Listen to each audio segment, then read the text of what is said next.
I'm sure you've seen videos like this floating around on the internet recently. This is what you said. You said, what's so special about me? Most women aren't special.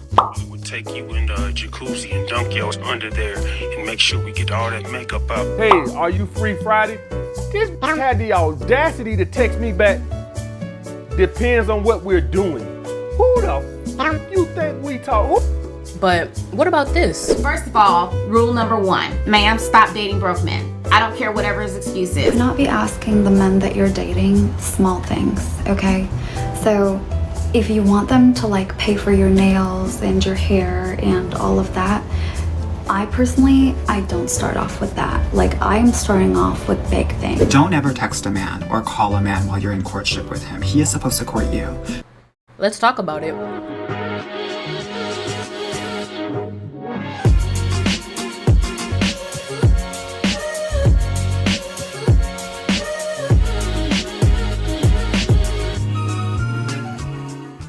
My name is Myopics to those of you who are new to my channel, and today I essentially wanted to talk about what is harmful dating practices disguised as women empowerment content sold to you and me by dating and lifestyle coaches.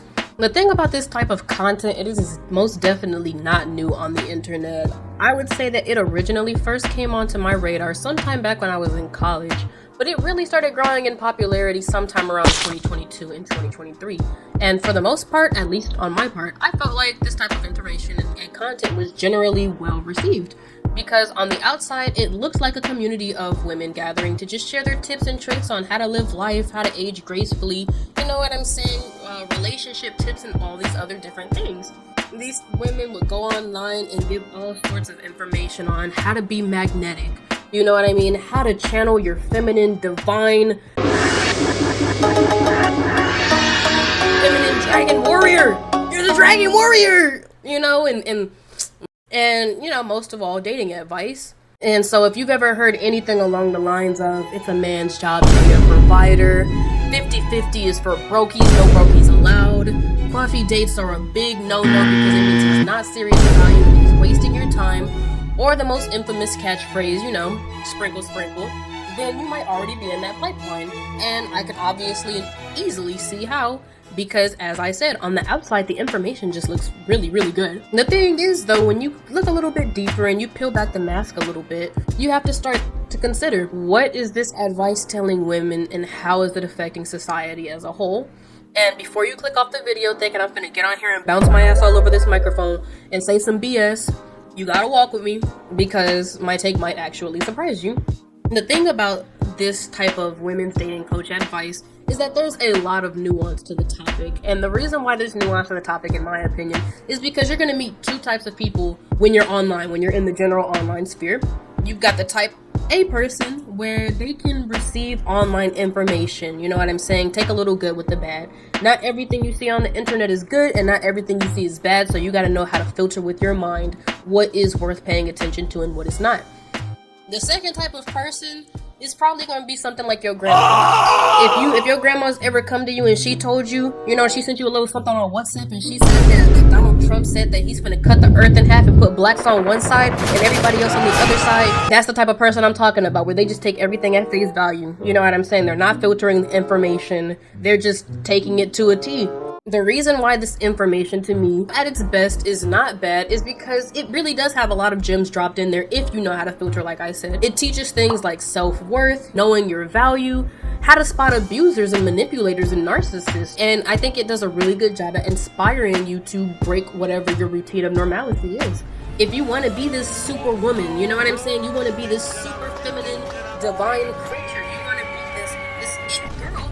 You are not going to achieve that living in your everyday routine of not wanting to improve and not wanting to get better. So it really focuses heavily on self-improvement. At this type of information's worst though, you are still performing for a relationship. This uprising of, you know what I'm saying, what women's empowerment looks like originally stemmed from the notion of telling women that in order to be happy in relationships, you don't have to perform.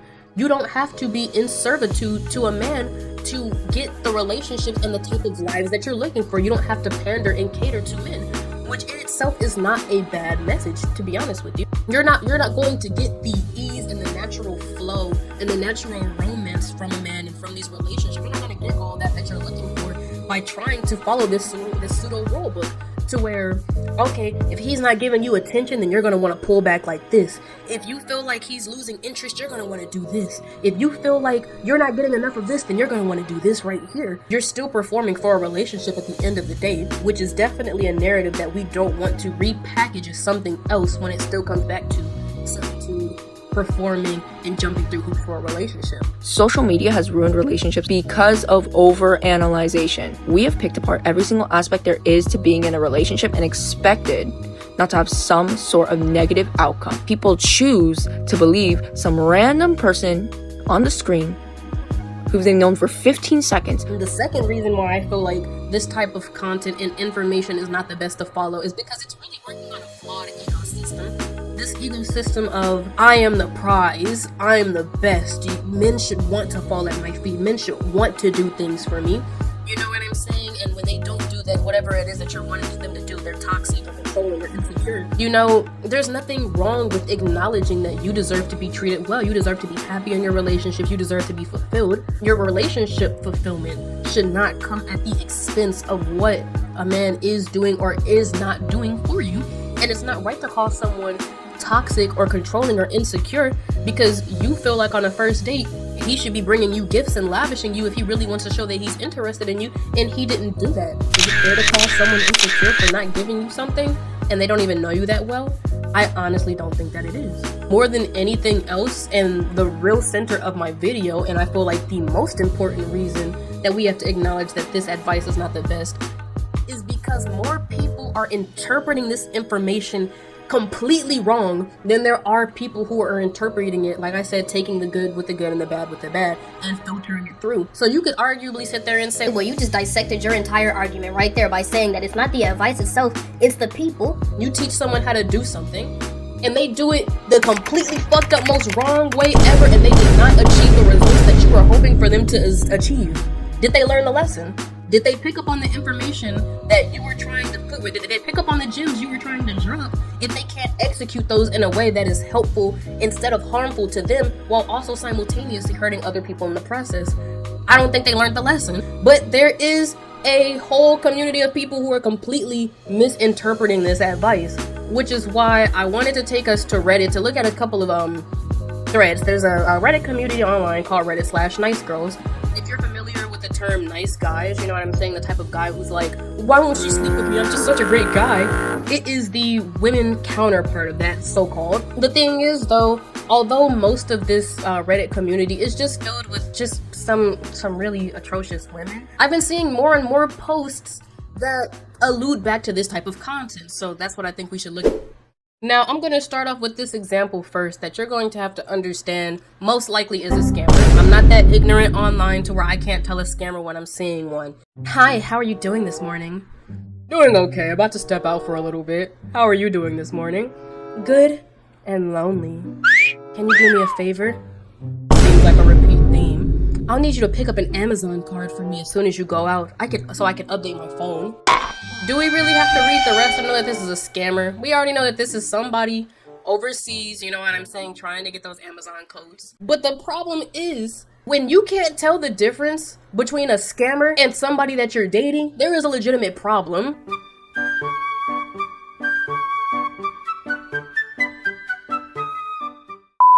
Let's read some of the other ones.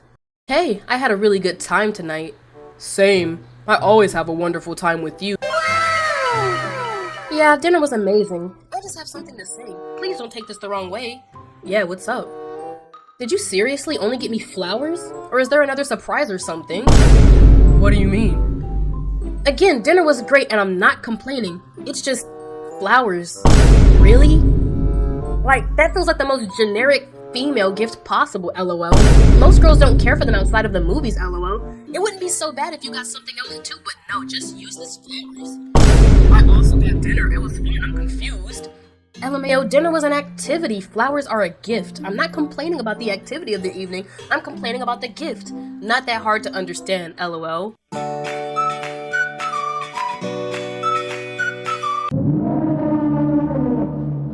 Are we serious? Are we really serious? And the worst part about it too, online, seeing a lot of stuff about like, I want a man who gets me flowers just because. Get this question a lot. Bruno, how do I get my boyfriend to get me flowers? Your boyfriend is always giving you flowers, da da da da. Men are actually super easy to understand. They're just like dogs. Just like a dog does not see things like us, think like us, men are the same. Therefore, smart girls know that they need training, just like dogs. And then a man brings you flowers to dinner and pays for the dinner, and you said the dinner was nice, and you're mad that he only brought you flowers. If he didn't show up with anything, wouldn't you still be just as mad? This person said, we had one date. All of this was texted over a span of a couple of days. I agree, it's great to meet people and also stick to your word. I think tomorrow will still work if you want to. I'm thinking we should shoot for Saturday. I think tomorrow might actually be too quick in succession for me. So this guy is basically saying, let's push it out a little bit sooner. Like, I want to get to know you better. Like, it's a little too soon right now. When you like someone, you want to see them soon, at least in my experience. If you can wait a week, it means you're not really interested, which is fine. I don't want to waste your time. I want you to find someone you want to see right away. I really like you, but I need to feel that interest from the other person right away. Okay, let's keep reading. I understand that's what you need, and I'm sorry I can't provide that. I like to take my time now, and I can understand how that looks like disinterest. I hope that the best for you in finding that person that reciprocates, and I'd still like to chat and talk about our crafts if you're up for it. I think it's disinterest if you're being honest with yourself, and I think you would naturally want to see someone if you're interested. Once a week is not enough for me, and it doesn't allow me to build anything. It doesn't allow anything to build. It's too bad you didn't feel the same, but that's life. Take care. And to be honest, I think you're making a big mistake. I'm rare, and women like me don't come along often. You'll notice that. Have a good day, and good luck. I do want to see you again. I'm willing to go slow if you're genuinely interested. I also do like to text daily. I just think that we had such a good time yesterday, and it would just be dumb to forget about it. Can we talk for 5 minutes? I just want to understand what's going on because I'm confused. Well, I guess I was right to assume that you weren't interested. I should have listened to my intuition. I won't ever text you again. Your loss. I'm worth it.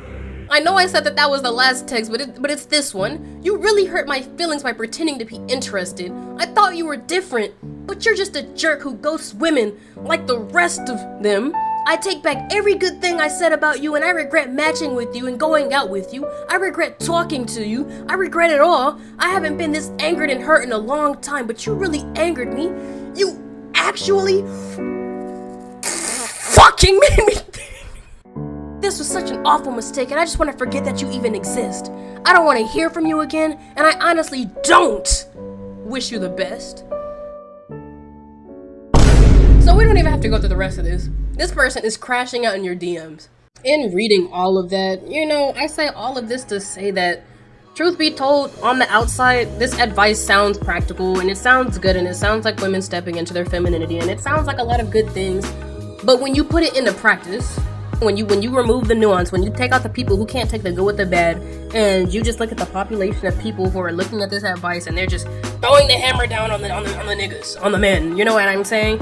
In practice, it's just not healthy for the women who are practicing it, and it's not healthy for men to be on the receiving end of. I'm not trying to come out here and be the savior for the dudes, by no means, but this is what some of y'all sound like. So, is there a reason you invited a certified 10 on an oodles and noodles date? Not your best first impression. What is your love language? Because I require all of them, especially acts of service for me and my girls. Like, I need a man who can secure my insecurities even though they have nothing to do with him. Which reminds me, have you been to therapy? Because men need that. I ain't here to be nobody's shrink or emotional dumpster, okay? Which, by the way, I do not fuck on the first date, but I will accept some head. Even with all of that being said, I didn't come here to hold these women accountable. I understand that my conclusion might surprise you, but I did not come here to hold these women accountable. I didn't come in here to say that this type of behavior is wrong. I didn't come here to say that we as women need to do better. I didn't come here to say any of those things. And the reason why is because I understand what it takes to breed this type of foolishness in our society. I understand where these women are coming from. I understand where they're coming from, but I don't condone it. Just because I don't condone something, though, doesn't mean that I have to be the one who holds these people accountable. At some point in our lives, we all, yes, you and me, have been failed by a man in our lives. And the things that a lot of these people aren't understanding when it comes to women's disappointment is that people and a lot of guys sometimes don't understand that the first man to fail you in your life doesn't have to be a partner. It could be your dad. It could be your uncle, it could be a brother, it could be someone close to you who's supposed to protect you and honor you, and they don't. And when you extrapolate that type of experience to the entire world, and you see the popularity of this type of red pill content, and you see the popularity of the rise in women's violence, what other response are women supposed to have? Why would I sit on here and hold women accountable when we have not been honored and protected this entire time in our entire lives, in dating, in our homes, so on and so forth? I don't condone this type of dating practices. I think it's harmful to the people who are practicing it as well. But this is almost like a form of revenge for them. I've been hurt so many times by men in my life that I'm ready to gain something from it. You know what I'm saying? I'm ready to set the standard. And at the end of the day, can you really blame them? I'll see you guys next time. Peace.